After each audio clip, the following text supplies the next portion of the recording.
cold February night in 2004, a promising young woman named Maura Murray vanished along a quiet road in rural New Hampshire. She was 21 years old, a nursing student, and by all accounts intelligent, athletic, and driven. But after a minor car accident, she walked away from her vehicle and was never seen again. To this day, her case remains one of the most puzzling disappearances in modern American history. Maura Murray was born on May 4, 1982, in Hanson, Massachusetts. She was the fourth of 5 siblings and grew up in a close-knit Irish Catholic family. Maura was a standout student and athlete. She ran track, excelled academically, and later attended the United States Military Academy at West Point, before transferring to the University of Massachusetts Amherst to study nursing. But something shifted in early 2004. On February 5th, Maura received a phone call while working her campus security job. Afterward, she broke down in tears. Her supervisor described her as being in a complete daze. What was on the other end of that phone call? To this day, no one knows, and that was just the beginning of a chain of strange events. On Monday, February 9th, 2004, Maura emailed her professors saying there was a death in her family and that she'd be away for a few days, but there was no death. That lie remains unexplained. She packed her belongings, withdrew some cash from an ATM, bought alcohol, and drove off in her black 1996 Saturn sedan. Her destination? Unknown. By 7 p.m., she was in Haverhill, New Hampshire, about 140 miles from her school. At 7:27 p.m., a resident heard a loud crash outside their home on Route 112 and saw Maura's car had gone off the road. When a neighbor came out to offer help, Maura declined. She said she had already called roadside assistance, which turned out to be untrue. There was no cell reception in the area. By the time police arrived at 7:46 p.m., Maura was gone. The car was locked, the windshield cracked, and there was an open box of wine in the back seat. There were no footprints in the snow leading away from the scene, or so the police said. No signs of a struggle, no sign of Maura. It was like she had vanished into thin air. Authorities initially treated Maura as a missing person, but not necessarily a victim of foul play. After all, she was an adult, and there were hints she may have left voluntarily. But her family disagreed. Her father, Fred Murray, became a fierce advocate for her case, pressing law enforcement to consider the possibility that Maura was abducted. The days and weeks that followed turned up little.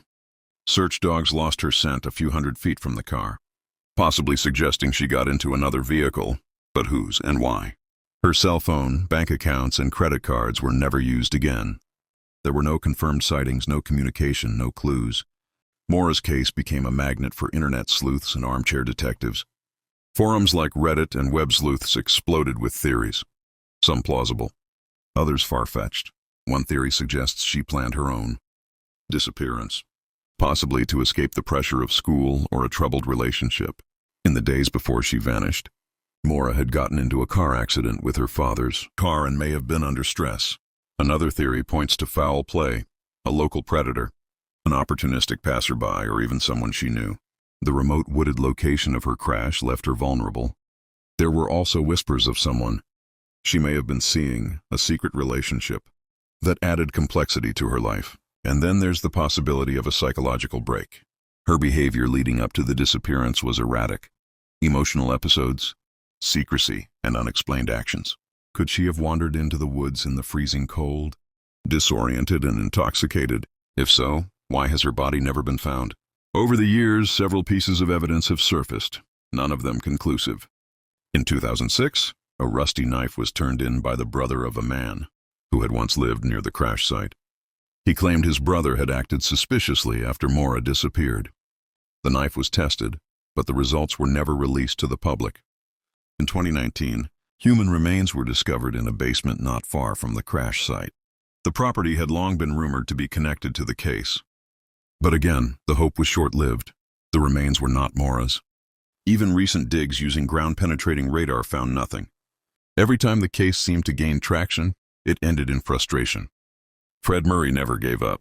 He searched the woods, knocked on doors, begged the police for access to case files. He appeared in interviews, documentaries, and podcasts, anything to keep Maura's name alive. Her sister Julie has continued the fight, keeping the public engaged through social media and interviews. Despite their efforts, the case remains cold. There is no suspect, no body, no closure. It's been over 20 years since Maura Murray vanished. Her disappearance is haunting, not just because of how little we know, but because of how easily it could have been any of us. One wrong turn, one isolated moment, one quiet stretch of road. Whatever happened on that snowy night in February may never be known. But the question remains, where is Maura Murray? If you have any information about the disappearance of Maura Murray, please contact the New Hampshire State Police Cold Case Unit. And if this story moved you, please consider liking, sharing, and subscribing. Your support helps keep these stories alive. And just maybe, one day, helps bring answers to those still searching.